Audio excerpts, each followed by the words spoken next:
Welcome to the Recovered Podcast, episode 1455.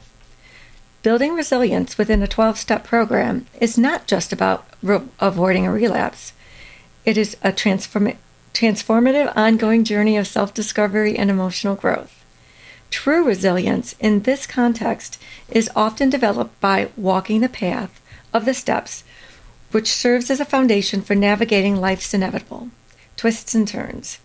From everyday stressors like financial concerns to profound hardships such as grief and loss. By enlisting the support of a sponsor and engaging deeply with a recovery community, individuals can replace isolation with connection, eventually moving from a state of fear and confusion to one of mature, serene confidence. Tonight, we talk about resilience. The Recovered Podcast is a self-supporting community. If you are enjoying the show, we would love for you to consider becoming either a sustaining partner or an episode sponsor. Now just tap the sustaining partner link in the show notes to join the community. I'd like to recognize this week's sustaining partner, Nicole. If you'd like to become an episode sponsor, just tap the episode sponsor link in the show notes. Your support keeps us online and available to the new person in recovery. So Tina, Helen, Dana, this episode is for you. All right, let's start the show tonight and every night. My name is Mark and I'll be your host. Along with me is Gigi, Harriet, Angelo, and Danelle. How are you people? Super. All right. So listeners, pull up a couch and join us on this journey called life. As a reminder, we at the Recovered Podcast aren't speaking on behalf of any specific 12-step community. We simply aim to share our personal experiences, strengths, and hopes within our recovery journeys. While we're open about our stories, we also value and maintain anonymity. But people, we're not here to talk about the podcast, but we're here to do. All right, let's do this podcast. All right, Gigi, tonight the topic is resilience. But first, here's my announcement. During my sabbatical, my podcast hosting community decided to do away with my premium subscription service and no longer supports my standalone apps.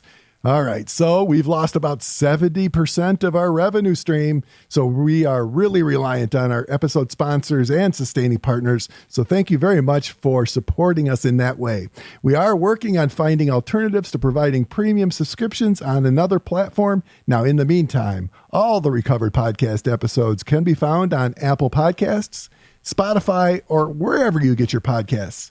All right, back to the show. But here's another announcement. We are thrilled to announce that we are officially planning to launch the Recovered Podcast live stream on YouTube. Our goal is to have all the necessary hardware purchased and the platform fully configured by June 1st, allowing us to bring you a more immersive and real-time experience. This new format will feature an interactive chat room open to everyone in the Recovered Podcast Google group, providing a dedicated space to join the conversation, engage directly with the co-hosts, and connect with fellow fans as the show happens.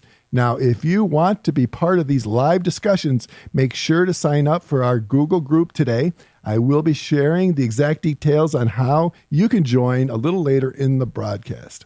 All right, tonight, we will explore how resilience is strengthened through active practice of 12-step principles in all areas of life, not just within meetings. We have learned that carrying the message through service and sponsorship is a vital tool for personal growth, illustrating the paradox that one must give away what they have found in order to keep it. Ultimately, the program suggests that by consistently applying virtues like honesty, humility, and patience, individuals can transform past trials into a source of hope for others, fostering a resilient mindset that views every setback as an opportunity.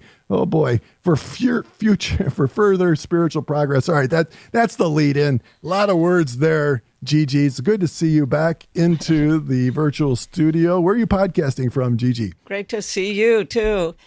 Naples, Florida. All right. Welcome, Naples, Florida. What's going? So it's balmy up here today. 45 degrees. We finally got over freezing. Wow. Man, it's been a real winter up here. Yeah, Gigi. real. Yeah. What's the temperature like down there? It's been cool, but not as cool as you. All right, what's up? So this topic of resilience, maybe it doesn't come up in your meetings too often, but when you saw the notes, what came first to mind for you? Resilience is kind of, to me, that life can fall apart and we don't have to drink over it. Yep. That we're resilient enough that because we've woven our safety net with all our recovery work. I think we are not resilient when we've let go of meetings, disconnected from our sponsors, and so on. And then when the shit hits the fan, it's a rough go, and we really are at risk of drinking again, or, at least really hurting people or ourselves. Yeah. Harriet, it's good to have you in the podcast studio. Your first time in, right? What do you think? It is. It's great. I love being here. Thank you. It's awesome to have you. So this topic of resilience, what comes first to mind when you look through the show notes? Probably pushing through that which was inconceivable when I was drinking. That's awesome. How about you, Angelo? Your first thoughts on this topic? When I first came to the program, my sponsor used to love to tell me, don't drink no matter what. So that was the first thing, is just don't drink. Don't drink. Then he said, you got to go to meetings. Oh, come on, man. You got a list? What's going on? Then he said, yeah, we probably should get together and talk about some stuff. I'm like, oh man, come on. This is getting pretty heavy, dude. Pretty heavy. And then he kept saying it every time I saw him, over and over and over again. Mm-hmm. That might have a little bit of resilience in it. Okay. Sounds like your sponsor's resilient with you. I'll tell you that right now. All right, then now, your first thoughts. Your first thoughts on this topic. When I think about this topic, I think about doing the next right thing and going to meetings as much as I don't want to. I don't want to get them out of bed, and it's cold in Michigan, and the car's cold, and your neck gets stiff. But I go to meetings anyway, so I push through the personal wanting to stay home and stay comfortable, and I go out and I do work with other people in this program, and I go to meetings on a regular basis. And it's that consistency of going to meetings for 15, 20 years in a row. To me, that's resiliency, because even sometimes the meetings change, people move, people come back. So when I think of resilience, I think of doing what I need to do, even though I don't want to do it. Awesome. Gigi, as for me, this topic of resilience, and some of the notes kind of indicate this, growth through pain bullshit, and I'm so tired of that. I am so tired of pain, and that's why I need program, because life is hard. We will all suffer grief. We will all suffer loss. We will all go through financial difficulties. It's called life. And it's that dealing life on life's terms that's a challenge. But some of the things that I've had to go through, Gigi, I don't wish on anybody. I'm in this select group of people that have lost a kid. And that's tough stuff right there. But I'll tell you what, when that time comes, when some of my friends that have lost a child, they call me. And what a privilege that is. What an honor it is to be the person that they reach out to. And I don't have the right words. I don't even use words. I just use my presence, I don't have any words for you, but you don't have to do this alone. Don't do this alone. It's pour your heart out, talk to people, let people know what's going on in your heart. Just those kinds of things, because I don't have answers. I don't have answers to life's difficulties sometimes. Gigi, you opened up that you can fall apart, but you don't have to drink. Do you ever think about drinking anymore? I don't consider doing it. I watch people drink and have fun. And there's a slight bit of, oh, I wish I could do that. But then it goes away because what I did when I was drinking, I mean, I don't want to give up any of what I have now by having a drink. There's just no way. You know, people that drink and have fun are kind of cute. You know, it's kind of cute. You're just fucking doing it wrong. That's all I got to say. All right, Harriet, you know, you opened up this topic by saying you just need to push through. You know, pushing through is the big thing. How do you do that? You know, how do you get up that gumption to say, I'm going to do this anyway? You know, there's so many layers and so many levels to that. I can jump rope and, you know, that's hard enough at my age. But then you were talking about having lost a child, and I too have lost a child. Oh, I'm so sorry. And in sobriety and in Australia, no less. And so, but thank God for AA. You know, they have meetings everywhere. So the next day, after we left the hospital, she went to the morgue and I went to stay with a woman in recovery. I went to a meeting and I let people know this is what's going on. And it's easy when you don't have a choice, when there are no choices. And for me, when I came into recovery, that's also where I was. I was on death's door. It was do or die. You know, and that's kind of how my recovery still is, because that's how it was when I came in. All right, Angela, you talked about this advice coming from your sponsor. Simply, you know, don't drink. In early recovery, how do you do that? I mean, you don't have any tools, man. You don't have, you know, yes, don't drink, go to meetings. I thought that was cute, but I was struggling with how to not drink. How did you not drink on day one? So part of my story is I went through a treatment center. And so they gave me some things there and kind of introduced me to this opening up thing, right? And early on in the program, I didn't go to a lot of meetings, Mark. I white-knuckled it. And I don't recommend that at all to anybody. But I didn't drink. And I got so miserable, I finally got to a point where I had to reach out. And I had to do something. And so I reached out, and and they kept talking about, you need to find a sponsor, and don't you have a sponsor? And, you know, I'm like,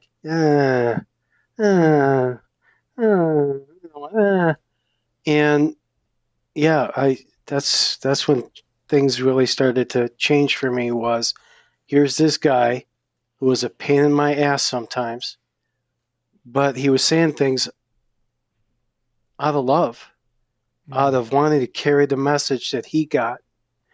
And I saw some things in him, and he probably saw things in me that reminded him of himself. And we kind of hung on. And as I began to become more comfortable by going to meetings, opening up, it also helped me to open up with my sponsor also. And early on, all I could do was, the only thing that could really control it, and wasn't my emotions, it was not picking up the first drink. It was truly the only thing that if I didn't do that, I knew from all the people I'd heard in the rooms that I had a chance. One other thing I want to bring up, the fleeting thought here. When I first came in, I couldn't sit still worth a shit. Yeah. I could not sit still. And that's back when they smoked in the rooms, and you get up, go get a coffee, you come back. You get up, you go to the bathroom, you come back. You go outside for a second, you know, I forgot my cigarettes, you know, and then just sitting there for an hour helped me to build some of that resilience to, okay, I can do this. I can do this. Awesome. All right. Coming to you, Danelle. You talked about, doing the next right thing even when you don't want to.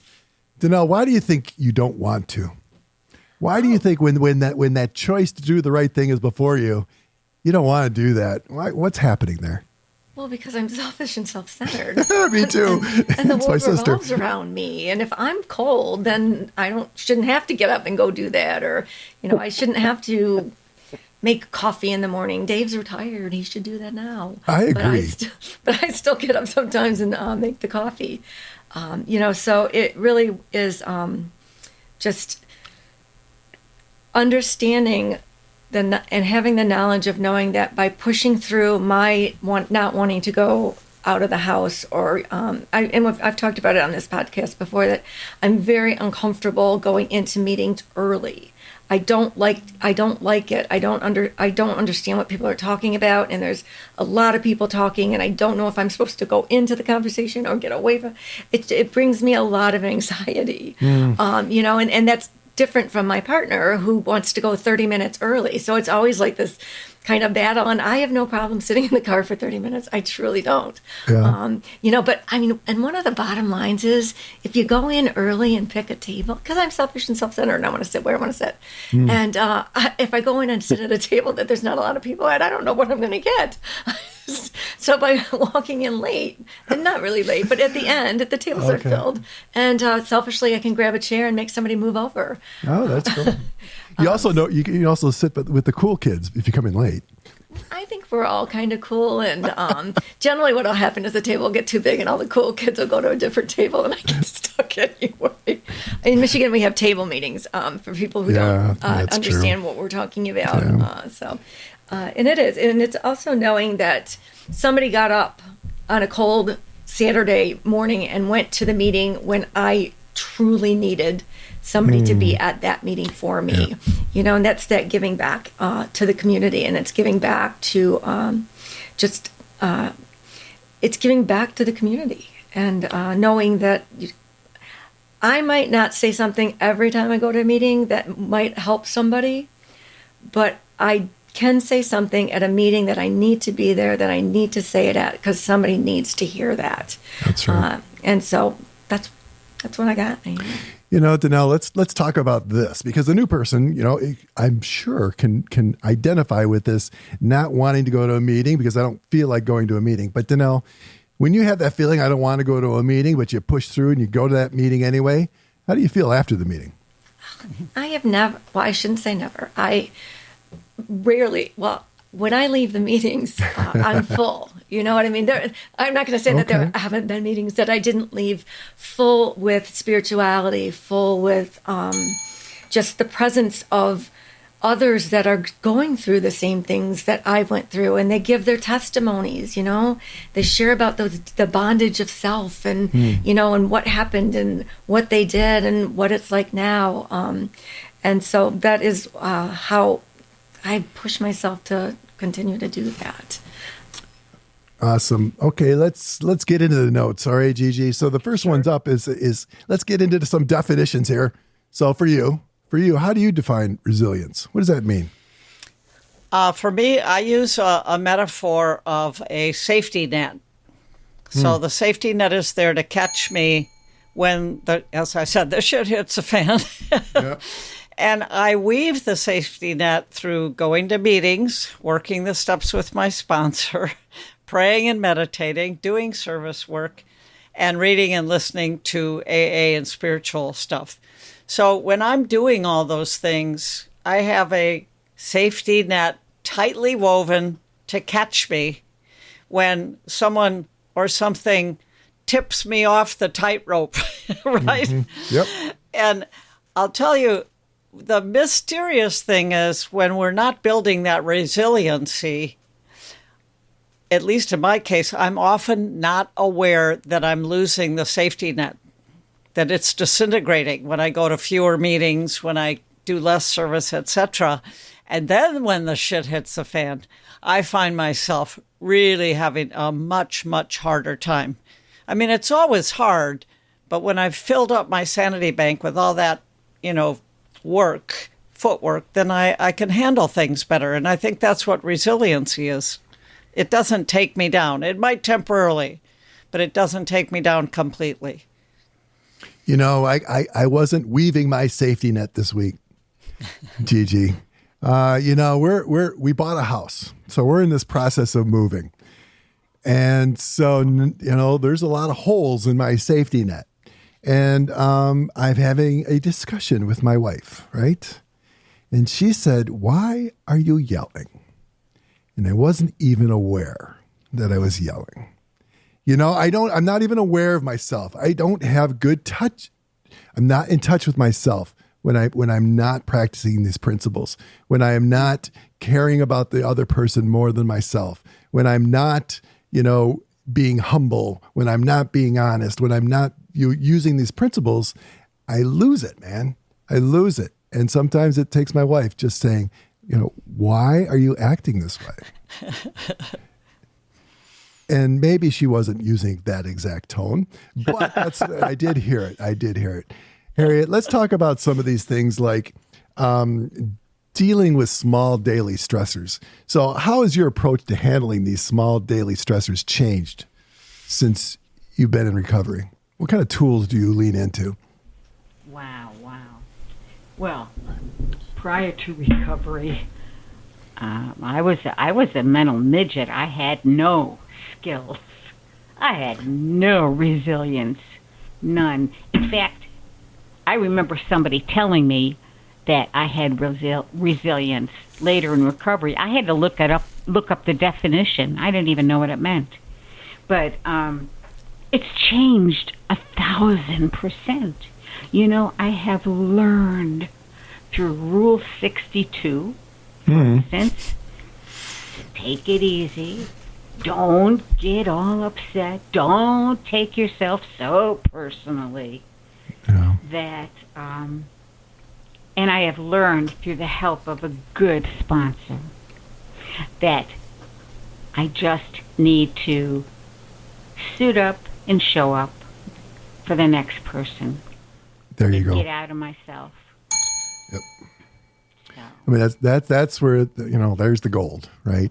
Is, you know, being there for the other person, because that's how we get it back. You know, we feel doing the next right thing in that way, and can really, really build ourselves up. Angelo, coming to you. So how does engaging in a recovering community help replace feelings of isolation?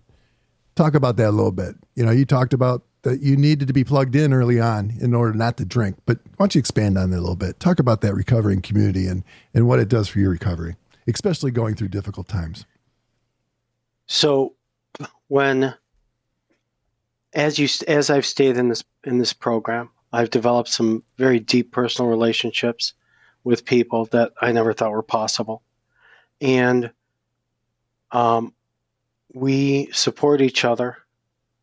And it doesn't have to be me that's going through a tough time, but just being able to be there for the other person and just to be present, to not have to solve the problem, because I don't have to. You mentioned it, Mark. Sometimes just being there to listen is really what is required, and to know that that person knows that I love them and that I care deeply about them. And I'm taking time out of my day to be there to support them. And that is kind of really important. But early on, I'll keep going back to early on, all this platitudes I'm talking about is great because I've been sober a while. But early on, it was getting involved in young people's of Alcoholics Anonymous and going to dances and figuring out what the hell I'm going to do with my free time on Thursday, Friday, Saturday, when I would normally get totally sloshed and hammered. Yeah. Okay. And having a plan and being with people who were safe, that I wasn't in a bar situation, but man, if there's one thing I knew how to do was to party. And some of the young people I partied with, not in the way of drinking, not in the way of drugging, but just letting myself be present and have a good time. It was absolutely fantastic. Angelo, you bring up a big topic there, and that is especially early recovery. And that's, what do you do with your free time? Because all of a sudden we have that. Usually a lot of times, coming in recovery, we've lost our job, we've lost our family, we've lost a lot of things. And so all we have is time and the wreckage of the past. And so, yeah, getting plugged in is a big thing, Fill your time with AA. That's what I did. Get in the middle of that herd, get busy, because there's lots of things you can do. There's no doubt about that. Yeah. Danelle, let's talk about this, and I need to listen to you. Okay. So I'm expecting you coming in strong here. How's that sound? You ready for this, Danelle? All right. Let's move away from fear. How do we move away from fear? What specific actions have helped you make that transition from fear to serenity? Talk to me. Oh, well, fear is always a big deal. The level of fear I feel now is not anything like the level of fear that I felt while I was out using in the program. And before I had that spiritual awakening. So when I think about fear and I think about up to this point, I'm worst case scenario. So that's where I go first, and anything better than worst case scenario is a bonus, right? Yes, sure. And so, being able to work through whatever the fear is and realize that my agitation or my fear or my acting out or my being the puppeteer and making every marionette move in the direction I want them to, that doesn't do me any good. What I need to do is realize that no matter what, I'm okay. And I'm one of the things I say quite frequently is, what were you doing a year ago? That was so important, because I know a year ago I was in fear of something, but today I can't remember, and bringing it down. What was I doing a month ago? What was I doing a week ago? When my sponsees talk about they don't know what to say at the table, I'm like, nobody's going to remember what you said when they walk out the door. So, that really, maybe that there's 10% or 7% that they'll take away with you, but we all have our own lives and we all have our own amount of fear that we need to squash. Because it doesn't serve a purpose. All that does is make me sick. All that does is make my mind spin in directions that it's got no business spinning in. And so and then knowing what my boundaries are, right? And knowing what my limits are. I can only do what I can do. And the fear comes in when I think that you want me to do more than I can actually do. You want me to bring the big line in, right, Mark? Yeah. But, the fear comes in when I am thinking that your expectations of me are what should determine what is best for me. Because, for so long, I couldn't make good decisions. My decisions got me nowhere. So with practice and then with sharing it with the community, sharing it with somebody who I've exposed myself to, who knows me, that gives me the ability to work through that fear. I'm not going to say I don't get anxious and I don't get fear often, because I do. I work in hospice and I'm not clinical.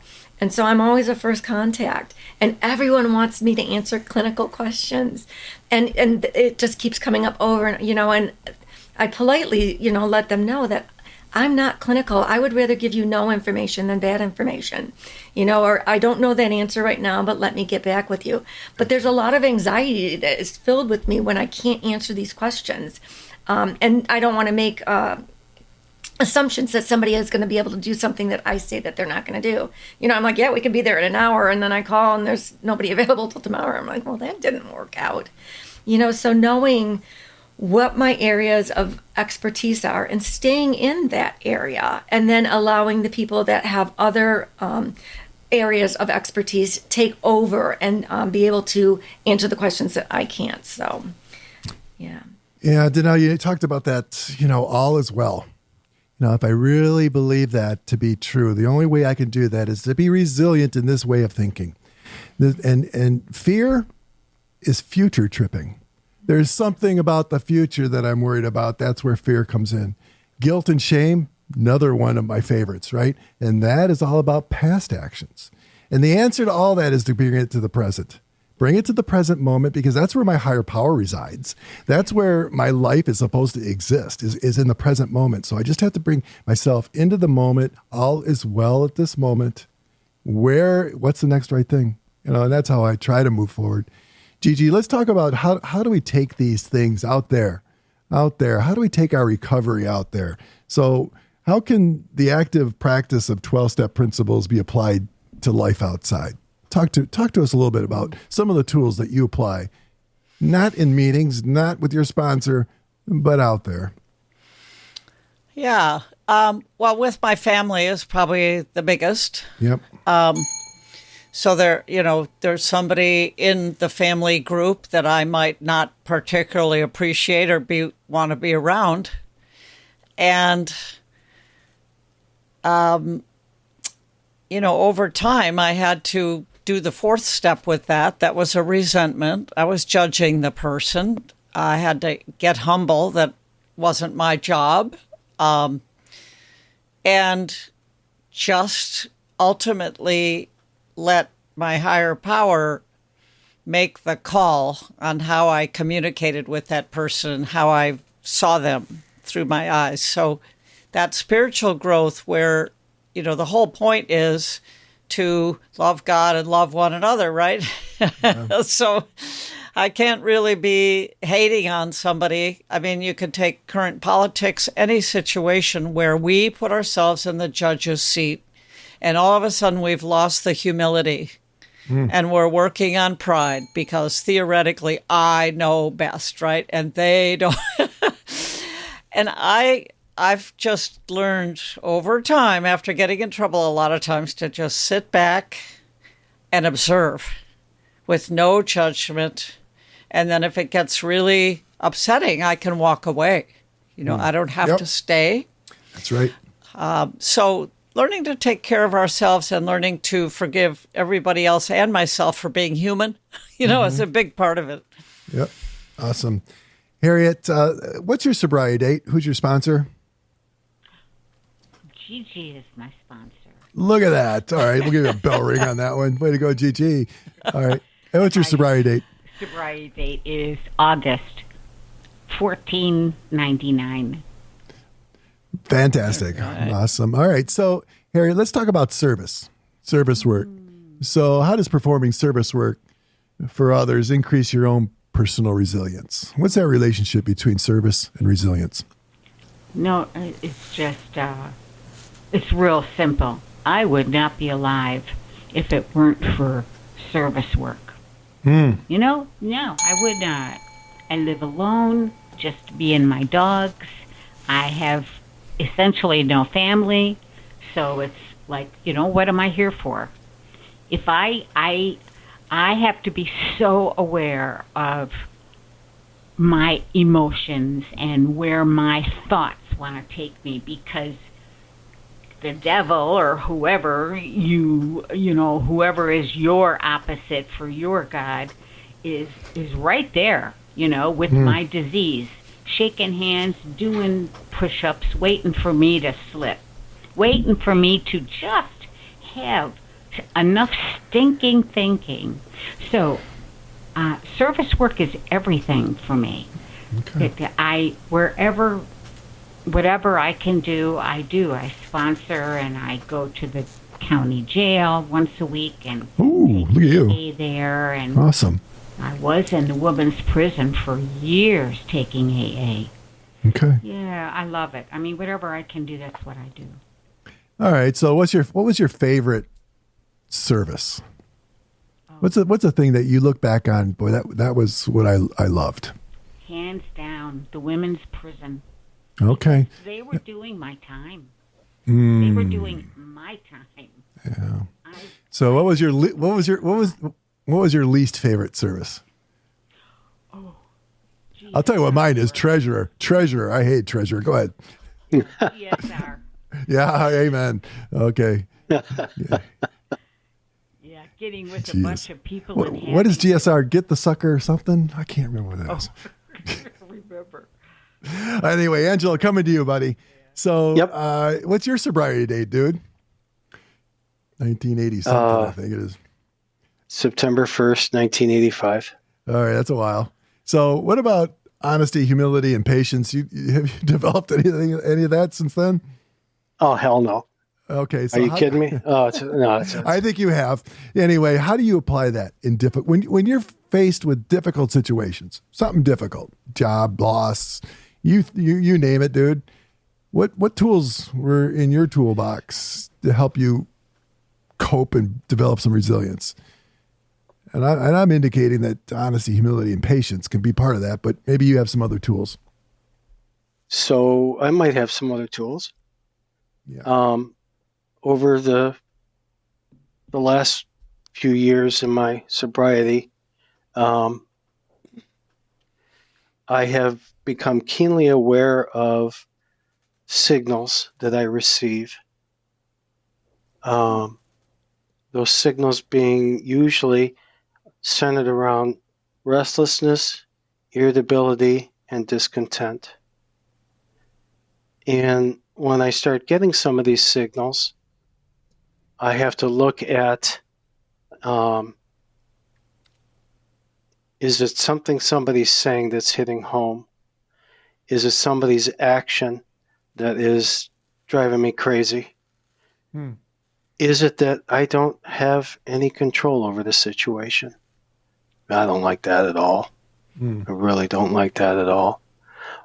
So as far as honesty, humility, and patience, I have a mantra that was given to me. Everything is always working out for me. Everything is always working out for me. And when I start feeling restlessness, irritability, and discontent, if I can remember that, and I can start moving towards humility is a big one, and trying to stay right-sized and making sure that I'm staying right-sized in just about every situation. And again, it's those signals. It's those signals. What I've also come to understand is some of these words, these big words that you're using, require me, I think of resilience like meditation. It's a muscle, and it needs to be developed.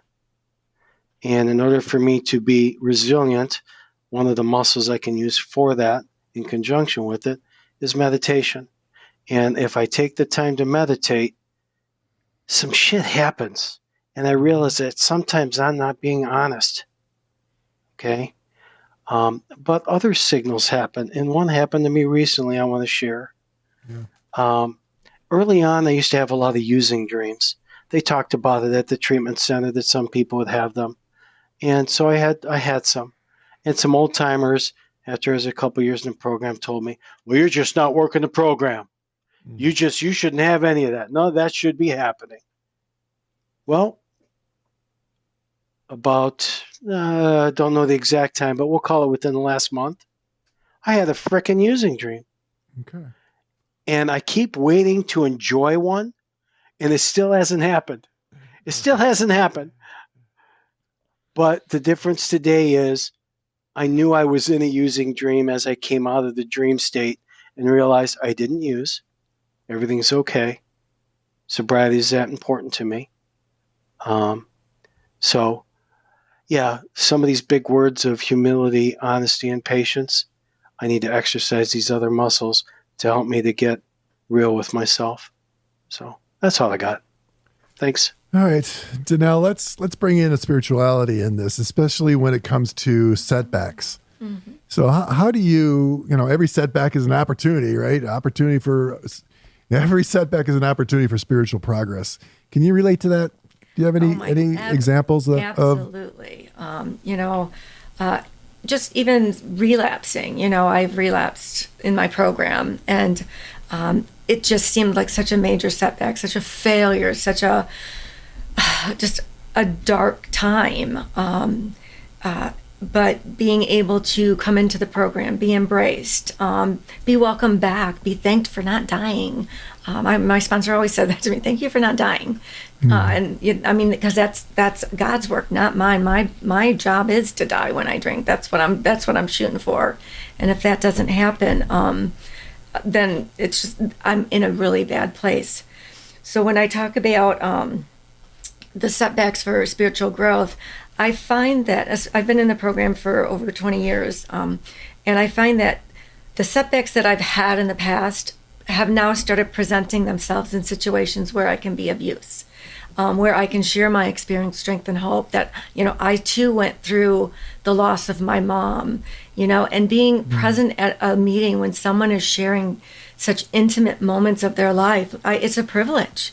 It's a privilege to sit there and have people open up and share the deepest and darkest times of their life. There was 8 months that every meeting I went to, I cried. I just went through a really dark spot, and just cried and cried and cried. I just couldn't get my shit together. Now I know that was menopause, but for this, yeah. You know what I mean? But being Not able, really. when people sit at the table and they're crying and they're apologizing for crying, I generally will pull them over after the meeting, or if I share after, I'm like, don't ever apologize for crying, ever, because you are telling your truth when you're lying, and you're purging all of the negativity out of you, and you need to go through that. If you're not showing emotion, and everyone that knows me knows I always show a lot of emotion, and I share not my entire life, but a lot of my life at the table. So don't mess with me, or you're going to be talked about at the table. It just happens that way. Living through those moments and being able to use those moments to help another human being. And it doesn't have to be just a human being in the program. It can be any human being on the planet, and to use that spirituality to keep me grounded, and to help me with the next trial or tribulation that I'm going through. Just knowing that other people have been through that as well. That's generally what, I share with those trials and tribulations. And the last, it talks about, the recent one, and that would have been my relapse, and it was horrific. I lost 4 days of my life. I was alone in Florida, and I had no idea what was going on. When I got to the hospital, it looked like somebody had beaten me with a 2x4. It was horrible.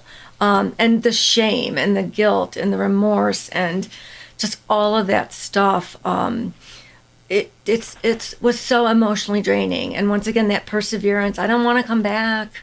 I don't want to say it. I don't want to say it. But I also realized that by not saying it, I'm hurting myself even more, right? So I'm keeping that guilt, shame, and remorse in me by not sharing it with the trusted people that love me and that are just excited that I'm back in the program and, continuing to do God's work. Danelle, known you for quite a few years, but not well. I want you to know that when you did relapse, Anna and I prayed for you every night. We just prayed for that moment that you could make it back. That idea of shame and regret and remorse keeping you, going through your thoughts that might prevent you from coming back. We wanted you back so desperately,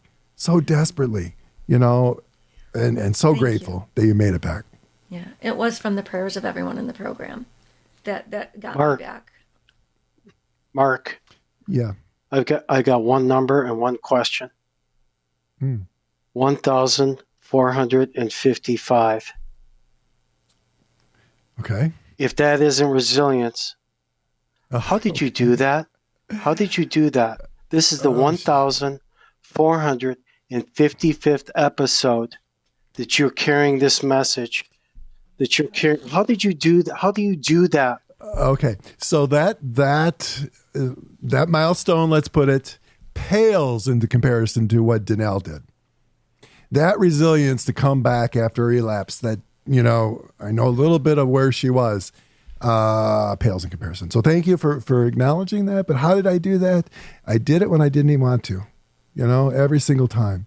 And you know what? You know this, Angelo. When my son, relapsed and died by suicide, it was a real wake-up call in my program. What do I do with this? Here's this person that took me to my first meeting. He called me out as an alcoholic, as a 16-year-old that has 6 months sobriety, calls me out as an alcoholic, takes me to my first meeting and saves my life. What do I do with my program? And so I show up every week by staying sober in honor of my son. My biggest responsibility is to stay sober because my son got me sober. And I'm so grateful for that. And that's how I honor my son's memory and honor my son's, my experience of Andrew. And that is to stay sober. That's my responsibility. That's how I pay him honor. And that's what carries me. Would have never known that, on July 3rd of 2012, I was a broken man and very confused. Didn't want to drink, but I didn't want to live either. So it was a weird place, dude. A weird place. Coming to you, Gigi. Talk about sponsorship. You're a sponsor, right? So just found out. So what does the role of sponsorship play in helping you stay in your beam, especially when it comes around fear? What about fear, sponsorship? Is there a relationship there? Is that one way of coping? Well, yeah. I mean, the more we help others, we're building love, giving love, and the love's going to come back, and that dissolves the fear.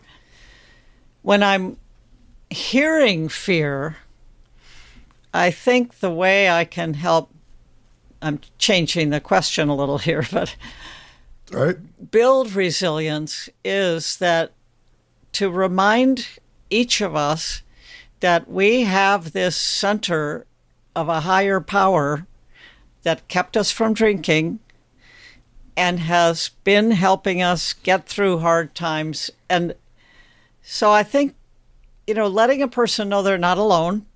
You've been there, helping with support, encouraging more footwork, but also that spiritual muscle, even though it hurts like hell right now, this experience is going to get us humble. It's going to get us on our knees. It's going to get us to give up another piece of that ego and so on. That's all that fear that's been binding us away from God. So it's all spiritual growth, even when it's kind of ugly. As long as we don't drink and we stick with the program, then we can look back and help someone else. Yeah. Harriet, I'd like to move into this topic of grief because I know just a little bit about your story, just enough to know that you must have passed through grief. So the question is that the relationship between spirituality and helping you build resilience, and how did your spirituality help you in that time of grief? Boy,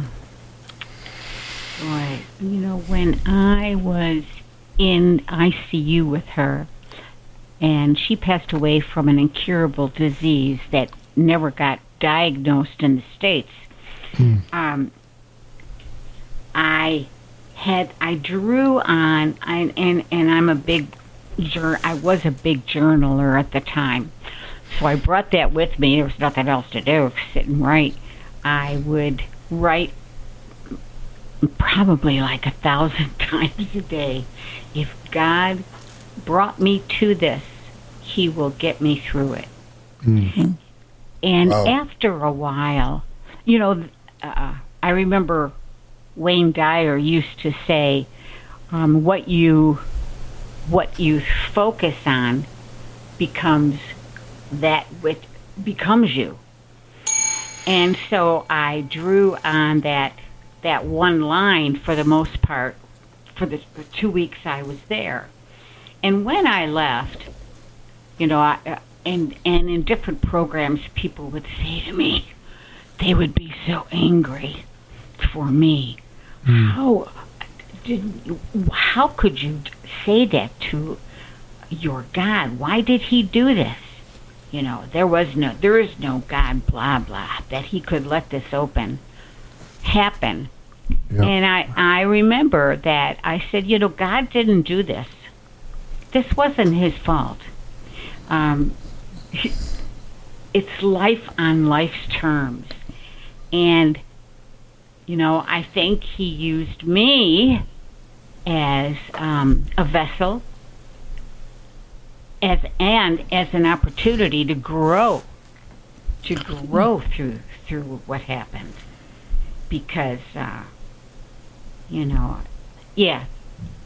anyway, I guess that's all I have on that. Harriet, you said you write a lot, you journal a lot, you wrote a book.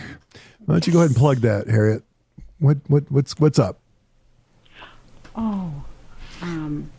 As a result of her death, It was on her 1-year anniversary. I bought an RV and took my 2 big dogs and went cross country. And in that process, doing that was where I came to terms with her loss. You know, I came to terms with my putting this to bed and real grief, true grief, because that's all I did. When I wasn't writing, I was grieving, and when I was writing about feelings that I never acknowledged before. Fear of not being good enough, fear of, I wrote about grief, I wrote about everything under the sun. And those writings and 300 other topics became the impetus for my book called Miracles of Recovery. Yeah, and I thank you. You sent me that book, and it is now in the lineup for Anna and I to use as a daily devotional. So we're really looking forward to that. So it'll probably be after Lent, but we're gonna dive into your book because it's a daily meditation. I think there's must be 365 chapters. So we're looking forward to that. Thank you again. And how do our listeners get a hold of that book? You got a website? What do they do? Yeah, they can visit my website at harriettehunter.org, or they can get it at Amazon, Barnes & Nobles, Target, Walmart, wherever books are selling. Look at you. All right, Angelo, the Recovered Podcast is really all about the new person. And what would you say to the new person about this topic of resilience? Put that person in your mind and talk to that person. Don't drink, even if your ass falls off. We're going to leave it Coming up next. This Week in Recovery, where we talk about what's going on at the home group and what's going on in the family room. Don't touch that dial. All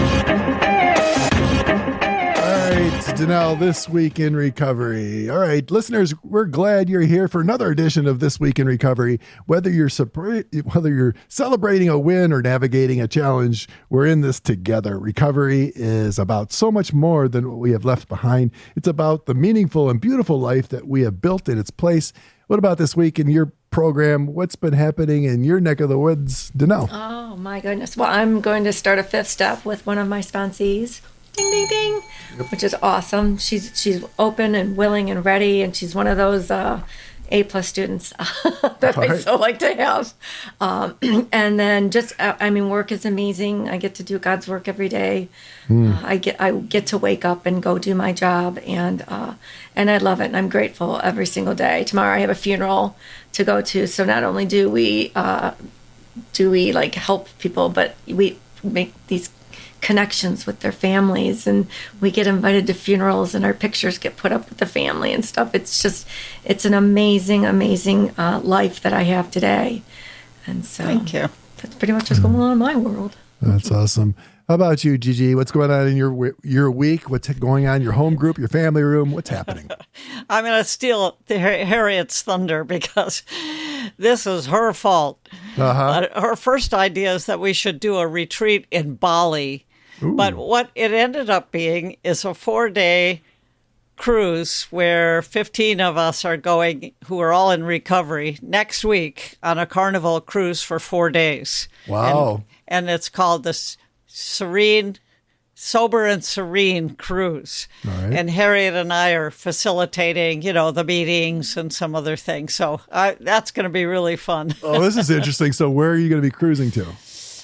Tampa to Cozumel and back to Tampa, 4 days. Okay, awesome. I'm going to say if you're going to visit St. Thomas, Virgin Islands, that's where we'll be next week. So I was going to say, yeah. How about you, Harriet? What's going on in your week? What's happening? Wow. Well, getting ready for the cruise. I mean, all right. Living and breathing for this cruise.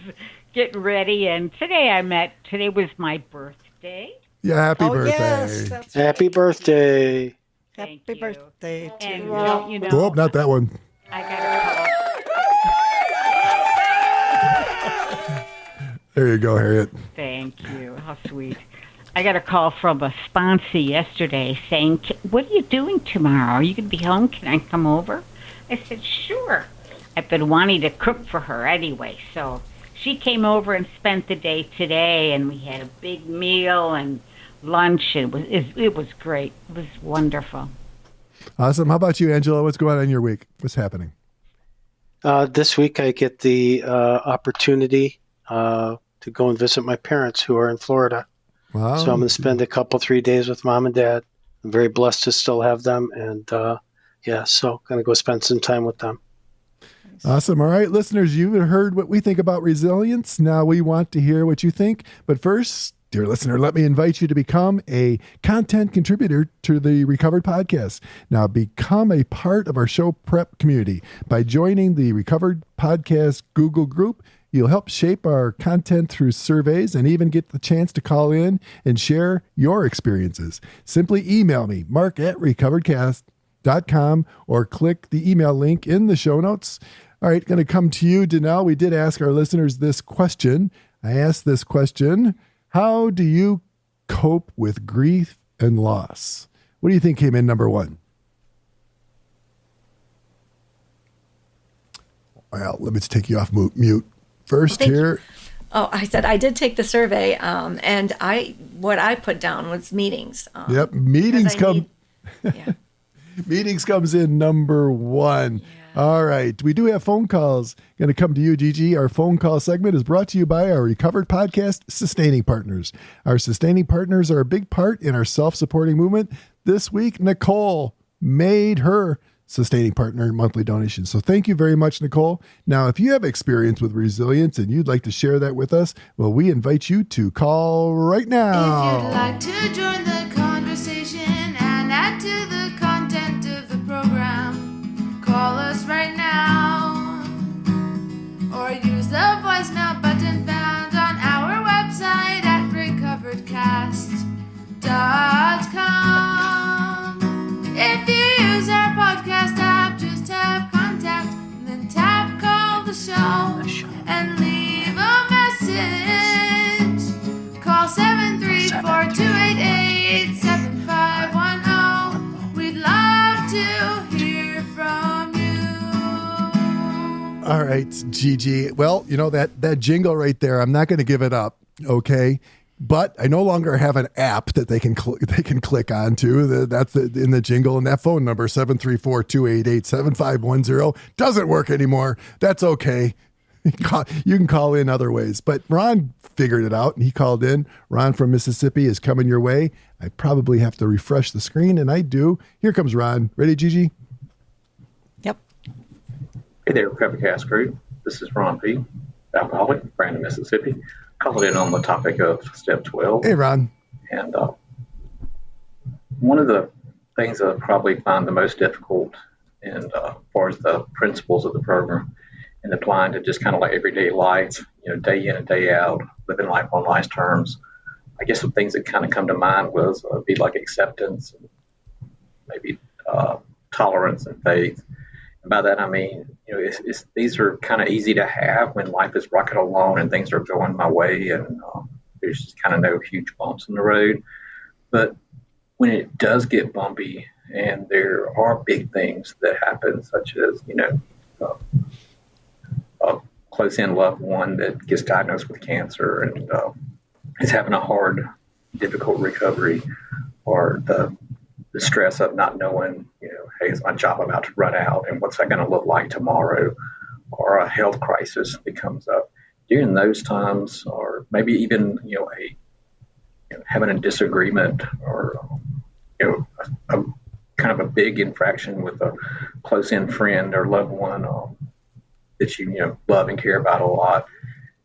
During those times, maintaining and, knowing that a loving God is still in control during those times, just like every other time, and feeling, calm and secure and serene, and having the faith during those more difficult times, or being tolerant of that person that I'm struggling with so much, and accepting them for who they are with all their flaws. Is during the big stuff like that, I guess guess I struggle with those particular principles, of maintaining that, hey, accepting life on last terms today. And by that, I mean emotionally inside. I can look on the outside like I'm being really accepted. And inside, it can be, a fireworks show, going on with fears and doubts and, all kinds of struggles of trying to manage something instead of recognizing who the true manager, really is. So, a lot of days that I do the third step prayer almost every day, making that decision. But the problem is, I had to spend the rest of the day, remembering the decision that I made that morning. So anyway, I guess I'll stop with that, and I hope everyone's doing good. Thank you for all you do and for all your service. Bye-bye. Thanks, Ron. That's really important that you've reminded us of the higher power, that we have trust in a higher power that worked to help us stay sober. And now when the sky is falling, that higher power is still there. It's so easy to forget. But, you said something so important. God is still in control. There is a way through it. There is a way out of it. And also, I love that you mentioned the emotions inside, because it's not a fake thing we're doing. It's a real thing with honesty. And you're right, with a lot of acceptance quite often. Thanks. So remember, abandon yourself to God and admit your faults. Clear away of the records of the past and give freely. God bless, and see you next time. See ya.